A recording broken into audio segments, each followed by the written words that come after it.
To stand alone, or to fight side by side against the encroaching forces of oblivion. What's going on, everyone? Exotic Grunt Gaming here. I am bringing you a video on how to level up in the new Vvardenfell zone and how to build that new Warden class, or any class you use, to level them up quickly, get a lot of XP, farm some things that are worth a lot of money in a fairly efficient, effective way that won't require too much time and will also maximize your results, and you'll be able to level up pretty quickly, I think, using this method. And this is really just a continuation of methods that have been used in the past by a lot of players. So a lot of you may already know a lot of these things. It's pretty common. But the big thing I noticed was going through this public dungeon in Vvardenfell, which I'll show you in just a minute. The mobs and the ad groups spawn ridiculously fast. I mean, you're almost always fighting someone. This isn't as effective as going through somewhere like, I'll show you. Well, yeah, I don't have any of this unlocked because it's my new character, but Skyreach Catacombs is still the #1 place to go if you can have someone that's a high level pull ads and who can pull ads and kill a lot of them quickly, and you can get the most XP there. But in here is another zone that I think is a pretty effective way of farming some experience without having to worry too much about dying. The only reason I'm taking a lot of damage right now is because all my gear has reached 0%. It's completely destroyed. So I'll come over here so I don't get in combat again. I'm trying to explain what to do here. So obviously, as you can see, I'm playing as the new Warden class, trying to get them up to level 50. And I've done everything in Vvardenfell already, pretty much, except some of the bigger, and when I say bigger, I mean more in-depth quests, like the finding all the ancestral tombs. It's just kind of grindy. It takes a while, and I'd rather get this character up to 50 before I start doing some of those things. But all the main quests and the side quests in each quest I've done, doing those alone got me up to level 25. Without using training gear, without using potions or anything like that. But the best method after you've done that, and I strongly recommend going through the zone like that if you're not trying to just rush to 50 as quickly as possible to get an appreciation for the zone. But if you are trying to rush to 50, this method works. If you're not, and you're doing it once you hit level 25, 30, it doesn't matter. This will still work. So what you want to do is you want to come into this dungeon here, Forgotten Wastes. And from the entrance, from either side, there's really 2 entrances that you can go through, but just keep going further and further into the public dungeon until you reach here. You'll see kind of the, almost what looks like the middle of the volcano, and it's in the mine shaft. And you want to come right here where that entrance is, and there'll be a group of guys that spawn right there, another up top on that little cliff, one tucked in back there where I'm pointing at, another group right here, and another group right there. So if you hit the rotation right and you have a couple people with you in the same group, as you can see they're doing it right now, you go to one group, you kill them, and you go to the next, and you keep going there and there. If you pull all at once, you'll spend some time just sitting there waiting, and you increase your chances for dying. So I recommend, in terms of making it feel like you're not wasting time just sitting there and waiting for all the groups to spawn at the same time, go to each one and take them out quickly with a couple people. This is something you can do by yourself. I'm playing as a tank, and I'm still able to take out the groups. It takes a little longer. It takes a lot longer for me, but you'll find a couple people that are just running around doing the same thing. They'll get used to the rotation, and they'll come through, and they'll help you out, and they're usually trying to do the same thing, because whether they're grinding for XP or grinding for these things here, they are recipe fragments for a costume room box, the 6th house robe. And it's a little bit of lore in this public dungeon. I won't get into it. That could be, a different video or something else. But anyways, while there's only one sale on my guild store, these things do sell at least 10K or higher. I mean, each of these are selling for 25 or higher. But again, that's only one sale in the guild store. So who's to say that price could go down sooner? Just because people are going to be getting them a lot more, especially when people who didn't get early access start playing the game as well. You'll start to see that they're going to get, there'll be an overabundance of these, and people will sell them for probably less than 40,000. So I project about 10,000, but they do drop. I have 3 of them. It is possible to get, and you get them just by killing mobs. You don't even have to kill the bosses, so it's pretty nice. But yeah, so the rotation is whatever you want to make it. It's just going from group to group. It's pretty easy to see which groups, and you kill them. You just take them out as quickly as possible, and then you move to the next, and they spawn very frequently. I mean, as you can just see, in the time that I've been discussing this, this is the second time that group right in front of me with that Iron Atronach spawned. I won't go into the skills of my build right now, just because, one, it's a work in progress. I don't see it as that important since this is applicable for everybody, but I will go into what you're going to want to do to maximize your gains. You can use a Ring of Mara and marry a partner that you're playing with. It's not a huge experience bonus. I don't even know if the bonus still works. I'm sure it does. I just don't see a difference. I don't think it's that necessary. I think it's better to use some rings that will actually benefit you more greatly. For your armor that you're using, as you can see, mine's all at 0, so I'm not getting the bonuses from this, so I need to go back and repair it. So I either strongly recommend bringing repair kits with you. I don't have any on this character. They're all on my other characters, so I have to go to the merchant and get these repaired.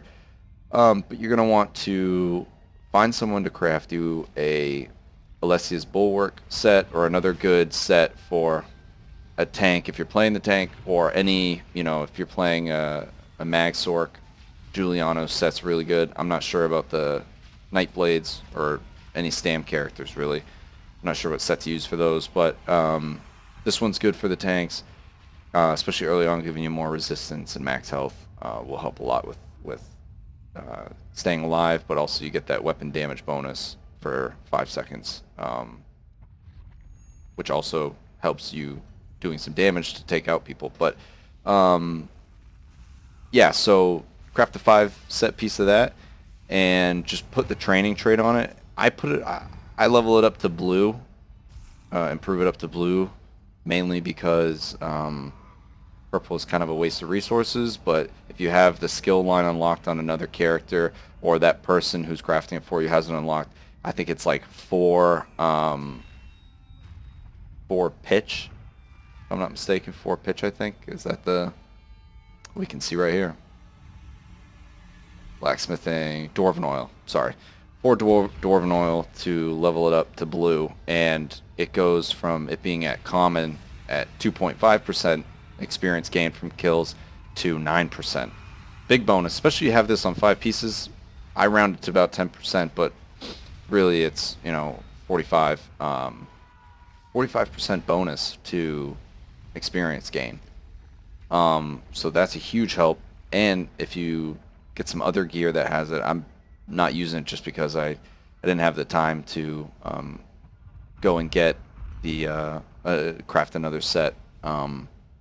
But if you take the time, you make a full another set of something else that has the training trait, you'll even maximize your experience that much more. I do like keeping some of these other traits just to help me out with the fights, because early on these fights can be somewhat difficult if you're doing it by yourself. They're not too bad. They're doable, but they can be somewhat challenging, especially if you're getting used to a new build.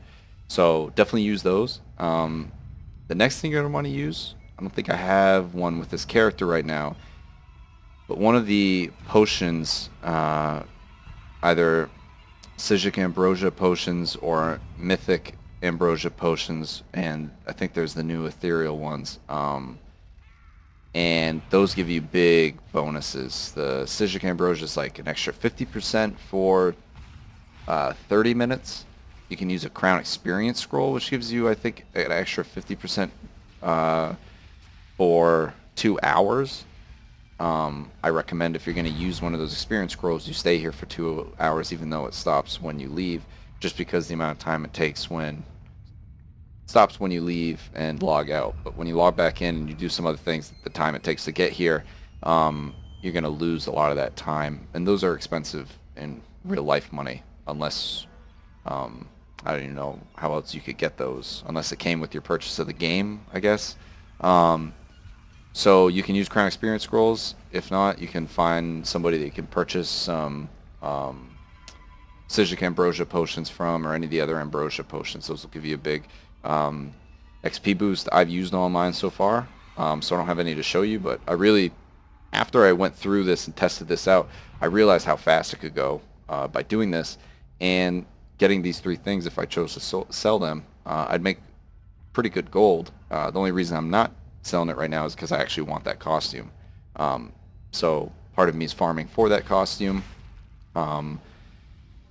and the other bit is getting experience. I don't really feel like going back into Cyrodiil or into Tamriel, the mainland, into the original zones, and going through those to level up. I don't really feel like playing back through all those zones again. So this is a very efficient, easy way to get a lot of experience with a lot of groups that are always respawning. And I'll show you, and I'll hop in with these guys in just a second to kind of show you how the fights go, but I'm sure you've seen them in the background. But that's really the best way to do it, is try and get 2 5-piece sets with training on it. If not, 1 5-piece set is fine, because that's going to give you about 50% if you improve it up to the rare quality blue. Use the Citric Ambrosia potions or any of those type of potions, Crown Experience Scrolls. I'm sure everybody knows that, but for any new players that are trying to level up a new build quickly and they've done all the quests in Vvardenfell and they don't feel like quest grinding again because it can be exhausting, this is a really good way to do it. What else? Let's see. But yeah, it's pretty straightforward, pretty easy. It's really the only difference between this and a lot of other videos that you've probably seen on this is that it's a interesting farm spot. It's a public dungeon, which has been in the past known to have good farming routes, but this I think is a good way to farm some XP. And if you play with another person who's also trying to level up a character, or level up some in their champion points, 1, that will help you kill the groups a little more quickly with more ease, and 2, they're still leveling up. But either way, it's I think a really effective way of leveling up, and I just thought I'd share it with anybody who is either new to the game or is playing in Vvardenfell, Morrowind now, and wants to level up quickly with a new build and try this zone out. So let's see if we can get into it.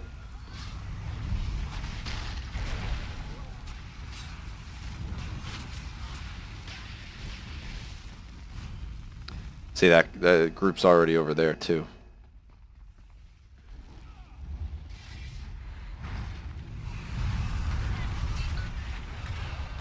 Look how fast this goes. I mean, I'm catching some decent experience. That group's done there. There's probably one up top on this cliff. Yep. Once you start straying too far, you take yourself out of where, like, you could go here, and then from here, move up over that way, further up the mine shaft. But what you're essentially doing is you're taking yourself away further from the most central area that the most groups spawn, which is right in here. You'll find the most groups spawning in here, and the closest together. See, that group already just spawned back again. I mean, it is insanely, the respawn rate is ridiculously fast. And I'm not one for mindless farming for experience and stuff like that. But if you've already done your daily dungeons and stuff, and you want to level up more, this is a really good way of doing it. I still recommend doing a daily dungeon. One, if it's a new character, you get those quests in each dungeon. You get a skill point, which is helpful, which will be needed, and you get experience just from doing that quest. I think those few just killed that group right there, so that's why we're not getting them. But this group's right here. Use AoE abilities if you're not in a group, so you catch at least one hit on some of the other ads, so you get it counts that you killed them. But yeah, I mean, you catch a lot of experience fairly quickly. Again, not as effective as doing Skyreach Catacombs. You really pull big groups there, but it almost requires somebody it actually really does require someone who is champion point and does a lot of damage. So that's why I think in here is really effective, because it's a public dungeon. It's possible to do it by yourself, but it helps that there are other people around. You don't have to find a group. You can be antisocial if you want. But see, look, that group spawns right there. This group spawns right here. I mean, I'm almost always fighting someone.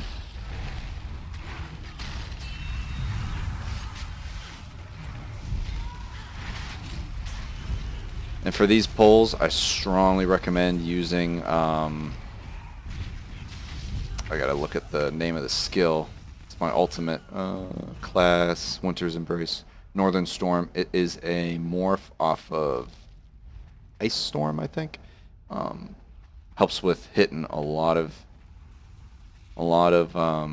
ads in a pretty big area, and does significant damage, I think, and gets you a hit on everybody. So when you pull the group, if you're not with another group of people, you'll still get the credit. But yeah, that's really it. I'm running just back and forth, getting gold, picking up gear, can level up your crafting skill lines with that gear, and then you know, praying that I get some more of those costume pieces, just so I can either get the costume or sell them and make a lot of gold. And that's really up to you, which is really nice about that. And that group spawns back over there as well. And so you can see how quick this goes. And, you know, they changed the way leveling up works in the game now, where it's kind of a little more front-loaded, similar to the champion point system, where you level up faster early on, and it slows down a lot more as you progress. But when I started this, I was at like 1%. Now I'm at 20%. It's been a couple minutes, and I've spent most of the time just explaining the best way to go about this. And I'm not even getting the training bonus, because all my gear is already destroyed from earlier, from all the farming for experience here I did earlier. So what I'll probably do is go back, repair all this, and come back in and farm some more.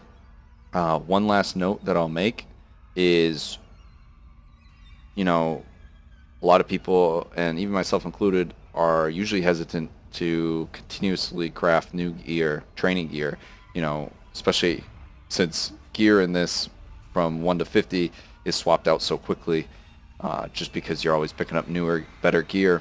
I recommend holding off as long as you can. What that means is, when the armor is fully repaired and you go into a fight and you're noticing that you're taking a significant more damage than you were before, you're not able to kill things as easily, and you feel a lot more squishy, that's when you should probably go and craft a new set. My recommendation, in more numerical terms, is maybe like every 10 levels. Since I started at level 26, I'll probably wait till I'm level 36 to make a new set. Luckily, I have a lot of materials for it, so I'm not necessarily worried about it. They're not that expensive at those levels anyways. They're actually really cheap.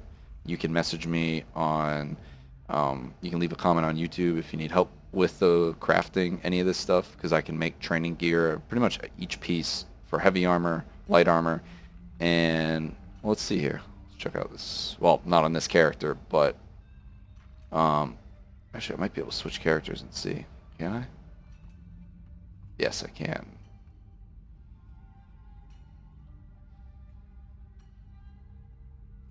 Yeah, so I can do training, all training except the hat on light armor. Really not much on medium, so if you need help with medium, I wouldn't ask me. Pretty much everything on heavy armor. Everything's being researched at least in training. Training shield and training weapon for sword at least. So if you're doing heavy armor, I can do that. Staves as well, I can do training. So my recommendation is do those things. Replace after every 10 levels your gear, unless you can even make it go longer and last longer. Keep an eye out for the how much damage your pieces have taken, and repair them when they're reaching zero. I even further recommend having repair kits with you, just so you can repair them on the spot and not waste your time moving in and out. Use those Crown Experience Scrolls, Ambrosia Potions, and you'll level up quickly. You'll get some things that you can sell for good gold, which you can use to purchase things later on, like things that you weren't necessarily farming at the time, like overland sets. But other than that, if you have any suggestions, any better tips for people, just leave it in the comments below. And that's kind of what this is here for, is to just help the community in finding the best way to level up quickly and get everybody to enjoy their new classes in the new Morrowind expansion, and be able to do some endgame stuff with them, and get there as fast as possible in an enjoyable way. And I'll see you guys next time. Thanks for staying tuned.